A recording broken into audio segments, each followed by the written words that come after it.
જય હિન્દ વિદ્યાર્થી મિત્રો, તમારા માટે એક ખુશ ખબર, ફરી વખત એક નવી કેન્દ્રીય ભરતી આવી છે. તો વિદ્યાર્થી મિત્રો, શું છે આ નવોદય જેવી જ એક વિદ્યાલય જેનું નામ છે કેન્દ્રીય વિદ્યાલય. કેન્દ્રીય વિદ્યાલયમાં પરીક્ષા હોય છે, નથી હોતી? પહેલાં કહી દો, પરીક્ષા નથી હોતી. તમારા માટે પરીક્ષા વગરની આ પ્રવેશ પરીક્ષા છે. તો વિદ્યાર્થી મિત્રો, નવોદય જેવી જ આ કેન્દ્રીય વિદ્યાલયમાં પ્રવેશ માટે તમારી માટે ઉત્તમ તક છે. આમાં પરીક્ષા નથી, તમને પહેલાં જ ચોખવટ કરી દઉં છું. એટલે કે નવોદયની જેમ પ્રવેશ પરીક્ષા નથી, તમને ડાયરેક્ટ પરીક્ષા વગર આમાં પ્રવેશ મળશે. એટલે વિદ્યાર્થી મિત્રો, નવોદય બાલાછડીની હારમાં જ આ સ્કૂલ આવે છે. એટલે એની જેવી જ સ્કૂલ છે, પણ પરીક્ષા વગર તમને એડમિશન મળશે. શું છે બધું જ જાણવી. અને ઉપરાંત 1 થી 12 નહીં, બાલવાટિકાથી 12મા સુધીમાં તમે ગમે ત્યારે પ્રવેશ મેળવી શકો.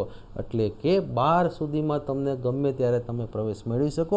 પણ ખાલી 9મા ધોરણમાં એકમાં જ પ્રવેશ પરીક્ષા છે. એટલે 9મા ધોરણ સિવાય બધા જ ધોરણમાં તમને પરીક્ષા વગર અહીંયા પ્રવેશ મળશે. અને એ પણ કેન્દ્રની સ્કૂલ, અને એ પણ CBSE એફિલિએટ સ્કૂલ. એટલે કે વિદ્યાર્થી મિત્રો, આ CBSEની સ્કૂલ, કેન્દ્રની સ્કૂલ, અને એ પણ પરીક્ષા વગર તમને એડમિશન મળશે. તો ચાલો જોઈએ આની માહિતી વિશેષવાર, અને ક્યારથી ફોર્મ ભરવાના શરૂ છે, અને કેટલા દિવસ સુધી આ ફોર્મ ભરાય છે, બધું જ જોઈ છેલ્લે સુધી વિડીયોમાં બના રહેજો. હવે ચાલુ કરીએ આજનો વિડીયો. તો હવે તમે સ્ક્રીન પર જોઈ શકો છો તેમ શિડ્યુલ ફોર એડમિશન 2024-25. શરૂઆત કરીએ તો પહેલાં તો આ કેન્દ્રીય વિદ્યાલય એટલે કે બાલવાટિકાથી ધોરણ 12 સુધીનો અહીંયા અભ્યાસક્રમ હોય છે. પણ નવોદયમાં ધોરણ 6 થી 12નો જ હોય છે. કોઈ પણ સ્ટાન્ડર્ડમાં એડમિશન લઈ શકો છો. ખાલી ધોરણ 9માં જ પ્રવેશ પરીક્ષા હોય છે. અને આની પછીના વિડીયોમાં આપણે જોશું કે નવોદય વિશે, કેન્દ્રીય વિદ્યાલય વિશે અને બાલાછડી વિશે ત્રણેય વિષયનો શું તફાવત રહેલો છે. તો જાહેરાતની શરૂઆત કરીએ તો જાહેરાતની તારીખ હતી 31 માર્ચે આ જાહેર થઈ છે. અને એમાં ઓનલાઈન રજિસ્ટ્રેશન ફોર ક્લાસ 1 એટલે કે ક્લાસ 1 માટે અહીંયા હવે જે ક્લાસ 1 એટલે કે પહેલા ધોરણ માટે અહીંયા એડમિશનની જે તારીખ છે તે 1/4/2024ને સોમવારના સવારના 10 વાગ્યાથી 15/4/2024ને સોમવાર એટલે કે સાંજના 5 વાગ્યા સુધી આ બંને તારીખની વચ્ચે તમે અહીંયા ફોર્મ ભરી શકો છો ધોરણ 1 માટે. એટલે કે ક્લાસ 1 માટે ખાસ યાદ રાખજો, ક્લાસ 1 માટે તમારું ફોર્મ જે છે એ ઓનલાઈન રહેશે. એટલે કે ઓનલાઈન તમારે આવેદન કરવાનું છે. અને વિદ્યાર્થી મિત્રો, ઓનલાઈનનો સમય છે કે 1/4થી લઈ અને 15/4 સુધીમાં તમે આ ધોરણ 1 એટલે કે ક્લાસ 1નું તમે ફોર્મ અહીંયા ભરી શકો છો. અને એ જ રીતે જો વાત કરીએ તો હવે જો ક્લાસ 1 એટલે કે ધોરણ 1નું અહીંયા ઓનલાઈન રજિસ્ટ્રેશન રહેશે, અને ધોરણ 2 થી લઈ ધોરણ 10 સુધીનું અહીંયા ઓફલાઈન તમારે આવેદન કરવાનું છે. તો વિદ્યાર્થી મિત્રો, આગળ આપણે સંપૂર્ણ માહિતી જોશું. તો વિદ્યાર્થી મિત્રો, આ વિડીયો સ્કીપ ન કરતા કન્ટિન્યુ વિડીયો જોજો, જેથી કરી તમને સચોટ માહિતી મળી શકે. ત્યાર પછી વાત કરી તો declaration of provisional list of selected and waiting list register કેન્ડિડેટની તારીખ છે. એટલે કે પ્રોવિઝનલ લિસ્ટ જે પહેલું આવશે એની તારીખ છે 19/4 એટલે કે 15/4 ફોર્મ ભરવાની છેલ્લી તારીખ છે. અને પ્રથમ રાઉન્ડનું જે લિસ્ટ આવશે તે 19/4 એટલે કે શુક્રવારના રોજ આવશે. એ જ રીતે પાછું એનું બીજું જે લિસ્ટ છે તે 29/4 એટલે કે 29 એપ્રિલના રોજ આવશે. અને એ જ રીતે આપણે વાત કરી તો જેમાં સીટ જે બાકી હશે એ જ આમાં ભરવામાં આવશે બીજા રાઉન્ડમાં. પછી હજી એક ત્રીજો રાઉન્ડ બહાર પાડવામાં આવશે, જેમાં પ્રોવિઝનલ લિસ્ટમાં 8/5 એટલે કે 8 મેના રોજ આ ત્રીજો રાઉન્ડ બહાર પડશે. અને હજી જો જગ્યા ખાલી રહી જાય તો ફરી વખત તેના ફોર્મ ભરવાના શરૂ થશે. એટલે કે આ ફરી વખત તો પછી ઓફલાઈનમાં ફોર્મ ભરાશે. પણ જો આ 3 રાઉન્ડ બહાર પડે છે, જગ્યા ખાલી રહે છે, તો ફરી વખત જો તમે ઓફલાઈન જઈ અને તમે આ કેન્દ્રીય વિદ્યાલય ઉપર ફોર્મ ભરી શકશો. તેની તારીખ આપેલી છે 7/5 એટલે કે 7/5થી તમને આ પાછી નોટિફિકેશન જાહેર થશે, જેમાં રજિસ્ટ્રેશન ફોર્મ માટે 8/5થી 15/5 સુધી ફરીથી તમે આ ફોર્મ ભરી શકશો. જો ઉપર દર્શાવ્યા પ્રમાણે જો આમાં જગ્યા ખાલી રહી ગઈ તો, એટલે કે જગ્યા ખાલી રહેશે તો ફરીથી તમને 8/5થી 15/5 સુધીમાં ફરી વખત આ ઓફલાઈન ફોર્મ એટલે કે કેન્દ્રીય વિદ્યાલય જઈ તમારે રૂબરૂ ફોર્મ આ ઓફલાઈન ફોર્મ ભરવાનું રહેશે. જગ્યા ખાલી રહેશે તો તેના માટે અહીંયા વિગત આપેલી છે. પછી કીધું છે કે display of list and admission તમને તારીખ આપેલી છે 22/5થી 27/5 એટલે કે આ ફરી વખત જે ઓફલાઈન મોડમાં ફોર્મ ભરાશે તેમાં તમને 22/5થી 27/5 સુધીમાં આ એડમિશનનો સમયગાળો આપેલો છે. તો વિદ્યાર્થી મિત્રો, આ વસ્તુ તમારે ખાસ ધ્યાન રાખવી.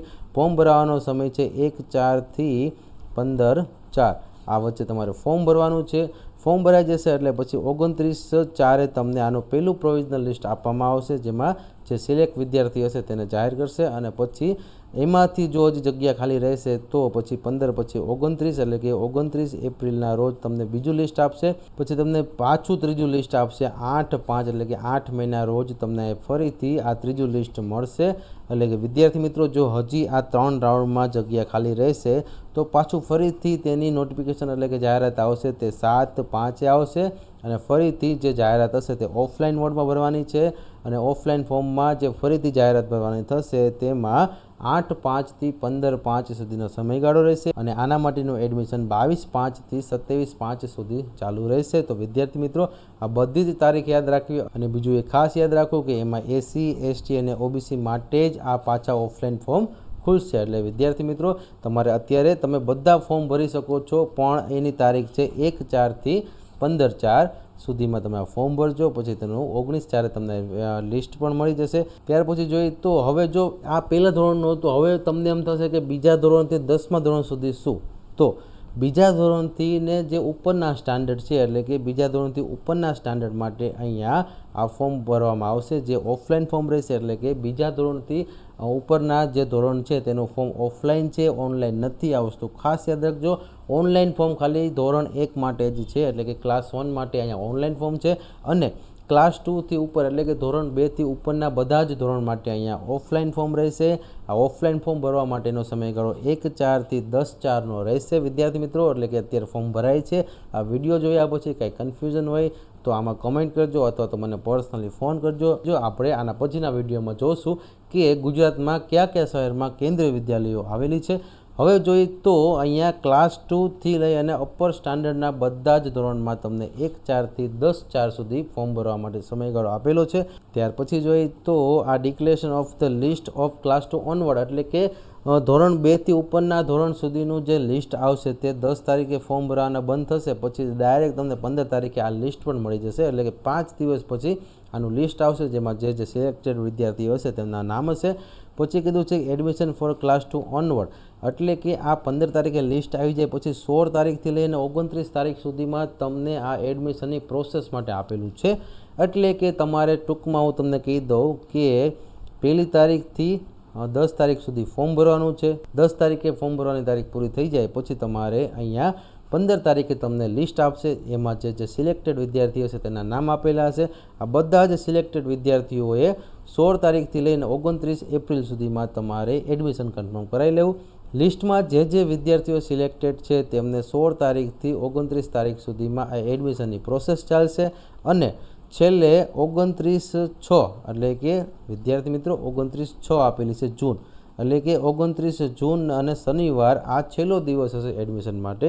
એટલે કે last date of admission for all classes accept class 11 એટલે કે 11મા ધોરણ સિવાયના બીજા બધા જ સ્ટાન્ડર્ડ માટેનો છેલ્લો દિવસ એડમિશનનો રહેશે 29 જૂન 2024. કારણ કે પછી સત્ર ચાલુ થતું હોય પછી તમને એડમિશન મળે નહીં.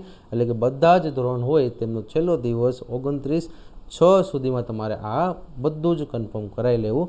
તો વિદ્યાર્થી મિત્રો ત્યાર પછી જોઈએ તો હવે તમને એમ લાગે કે 11મા ધોરણવાળાનો શું વાંક? તો વિદ્યાર્થી મિત્રો અત્યારે જે 10મા ધોરણમાં જેને પરીક્ષા આપેલી છે તેનો રિઝલ્ટ આવશે. રિઝલ્ટ આવ્યા પછીના દિવસોમાં એનું પ્રોસેસ થાય. તો એના માટે જે વિદ્યાર્થીઓ 10મા ધોરણમાં છે તો તેમના માટે અહીંયા ફોર કેવી સ્ટુડન્ટ માટે એવું કીધું છે કે જે છોકરાઓ અત્યારે હાલમાં 10મા ધોરણની પરીક્ષા આપેલી છે અને 11મા ધોરણમાં કેન્દ્રીય વિદ્યાલયમાં પ્રવેશ મેળવવા માગે છે તેમના માટે રજિસ્ટ્રેશનનો ટાઈમ છે તે તમારા 10માના રિઝલ્ટ આવશે એના 10 દિવસમાં તમને ખ્યાલ આવી જશે.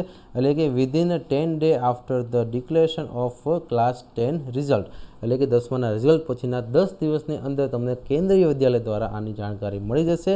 તો વિદ્યાર્થી મિત્રો આ બધી જ જાણકારી માટે આ ચેનલને અત્યારે જ સબસ્ક્રાઈબ કરી લેજો જેથી કરી આગળના સમયમાં જે પણ અપડેટ આવશે તે તમને આ ચેનલ દ્વારા સૌ પ્રથમ દેખાડવામાં આવશે.